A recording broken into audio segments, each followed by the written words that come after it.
देखिए, ये वंदे मातरम के बारे में दुनिया को पता है, ये बातें छींचा लेदर करने वाली बात है कि कांग्रेस ने क्या किया और हमने क्या किया, आरएसएस ने क्या किया, इसने क्या किया। लेकिन कुल मिला के आज के परिदृश्य में अगर आप देखते हैं रमेश जी, मैं इस बात से सहमत हूँ कि भाई पास्ट में जाने की ज़रूरत क्या है, लेकिन पास्ट में गया कौन? आखिरकार इस डिबेट की मांग किसने करी?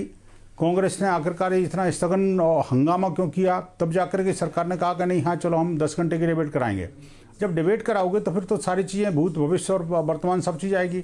उसमें किसी को अगर तकलीफ हो रही है तो लगता है यही है कि भाई वो वास्तव में जो है ना, वो उसके साथ न्याय नहीं कर पा रहे, क्योंकि उनको लग रहा है कि अब हम नंगे हो जाएंगे, इसलिए कह रहे हैं अब इस पर डिबेट क्यों करवा रहे हो, अब उस पर डिबेट करो। बंसल साहब, 26 अक्टूबर 1937 को रविन्द्रनाथ टैगोर जी ने नेहरू जी को एक खत लिखा और उस खत में उन्होंने सलाह दी कि पहले 2 पद ही गाए जाएं।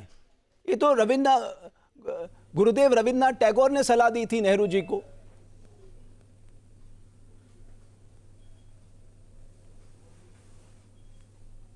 बंसल साहब, मुझे बोल रहे हैं रमेश जी? हाँ जी, आप ही को बोल रहा हूं सर।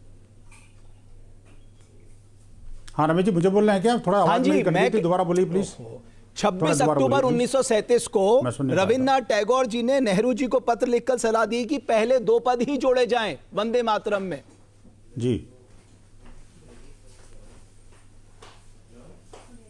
जी जी जी जी। देखिए, इसके पीछे कारण जो है ना, वो मुस्लिम तुष्टीकरण और मुस्लिम लीग की जो बढ़ते हुए प्रभाव के कारण जो कांग्रेस को सरेंडर करना पड़ा था।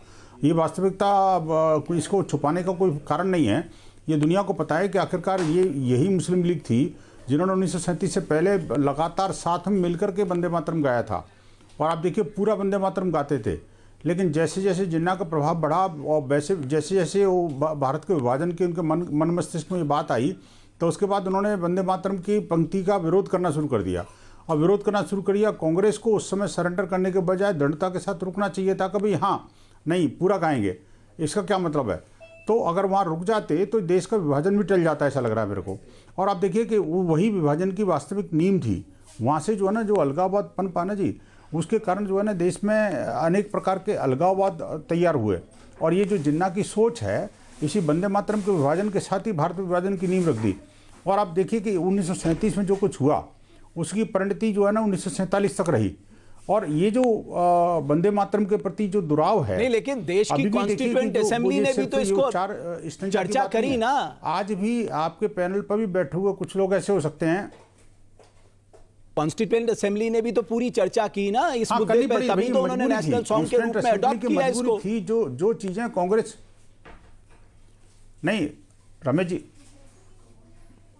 बिल्कुल रमेश जी, मैं ये कह रहा हूँ कि देखिए, कॉन्स्टिट्यूएंट असेंबली की भी उस समय की मजबूरी थी, चूँकि कांग्रेस ही जो है सब कुछ था उसमें, कांग्रेस का ही प्रभाव था उसमें।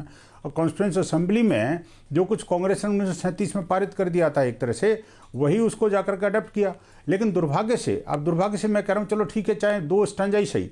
आज तो स्थिति है कि 2 स्टंजा के बाद छोड़ दीजिए, 2 शब्द गाने को तैयार नहीं है लोग। वंदे मातरम कहने से परहेज करते हैं। अरे पार्लियामेंट में तक नहीं गाया जाता था साहब, 90 के दशक से शुरू हुआ, पार्लियामेंट में नहीं गाया जाता था। 2 रह गए। मेरा प्रश्न यह है रमेश जी, देश की संसद में 40 साल तक नहीं गाया जाता था। आप पास्ट को भूल भी जाइए, मैं वर्तमान की बात कर रहा हूं। आज भी वो जो, हाँ नहीं सुनिए तो सही रमेश जी, मेरी बात को जरा पूरी होने दीजिए प्लीज। मैं कह रहा हूं कि देखिए, जो संसद में 1990 के बाद से मान लो शुरू भी हुआ, तो भी उसके बाद विरोध करने वाले कौन कौन लोग थे, आप ये जरा पहचानना पड़ेगा आपको। जो भी समाजवादी पार्टी के सांसद थे उन्होंने विरोध किया, जो कांग्रेसी और मुस्लिम सांसद थे उन्होंने विरोध किया। और अब जो है ना, पार्टियां खुले में विरोध करती हैं। आज कई सारे जो मुस्लिम आपके देश के संविधान ने सबको वो अधिकार दिया, अगर कोई नहीं गाना चाह रहा है तो ना गाए। आप जो कह रहे हैं कॉन्स्टिट्यूएंट असेंबली ने, अगर कोई नहीं गाना चाह रहा है तो ना गाए, क्या फर्क पड़ता है? हम गाएंगे ना, जिसको गाना है वो गाएगा, जो नहीं गाना चाहता वो नहीं गाएगा। किसी को जाके विनोद बंसल थोड़ा दबाव डाल सकते हैं कि नहीं आप गाओ करके। पड़ता है रमेश जी, फर्क पड़ता है। नहीं रमेश जी, फर्क पड़ता है। रमेश जी फर्क पड़ता है, यही तो मैं समझाने की कोशिश कर रहा हूं। Download our News Nation app.